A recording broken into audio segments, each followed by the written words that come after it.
নিজের পড়াশোনা থেমেছিল বাল্যবিয়েতে, কিন্তু থামেনি স্বপ্ন।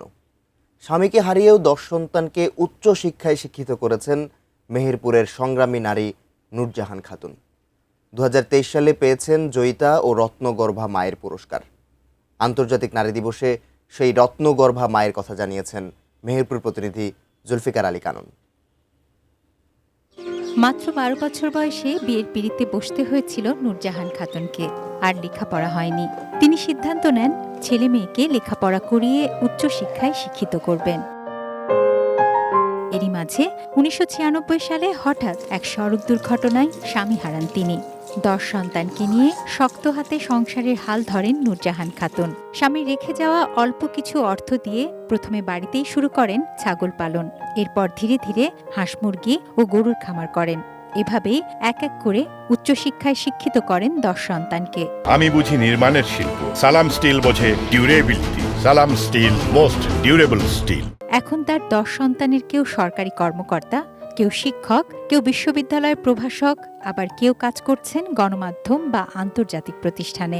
ছেলে মেয়েগুলোকে কিভাবে মানুষ করবে, এটা ছিল আমার মায়ের অক্লান্ত ইচ্ছা। মা রান্না করছে, আমাদের রান্নাঘর থেকেই আমাদের পড়ার আওয়াজ শুনছে। মাকে নিয়ে আমরা গর্ববোধ করি।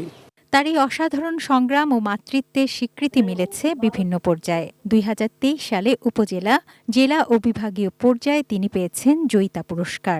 রত্নগর্ভা মায়ের সম্মাননাও পেয়েছেন। দাদা ছিল না, অনেক 10টা ছেলে মেয়েকে অনেক সুন্দরভাবে শিক্ষিত করে গড়ে তুলেছে। ওই 10টা ছেলে মেয়ে তারা বড় বড় পোস্টে আছে। এটা আমাদের গ্রামের একটা আসলে গর্বের বিষয়। এখন বয়স প্রায় 85 বছর। এই বয়সেও চশমা ছাড়াই কোরআন শরীফ সহ বিভিন্ন বইপত্র পড়েন নূরজাহান বেগম। নিজের হাতেই করেন বাড়ির সব কাজ। অবসর সময়ে নাতি নাতনিদের সঙ্গে সময় কাটে তার। জীবন সংগ্রামের দীর্ঘ পথ পেরিয়ে এখন সন্তানদের সফলতা দেখে গর্বে ভরে ওঠে এই মায়ের বুক। 10টা ছেলে মেয়ে মানুষ করতে পেরেছে। আল্লাহ পাক আমাকে সুসন্তান দান করেন, না হলে আমি পারতাম না। তো এখন গ্রামের লোক বলে একটাই আশ্চর্য, সেই বাগানের ফুল ফল তিনি দেখল না, এই আশ্চর্য। এবার মেহেরপুরের গারাডোর গ্রামের এই সংগ্রামী মা নূরজাহান খাতুন আজ হয়ে উঠেছেন অসংখ্য মায়ের অনুপ্রেরণা। তুনাজ দিনা তনু, ডেস্ক রিপোর্ট, ATN নিউজ।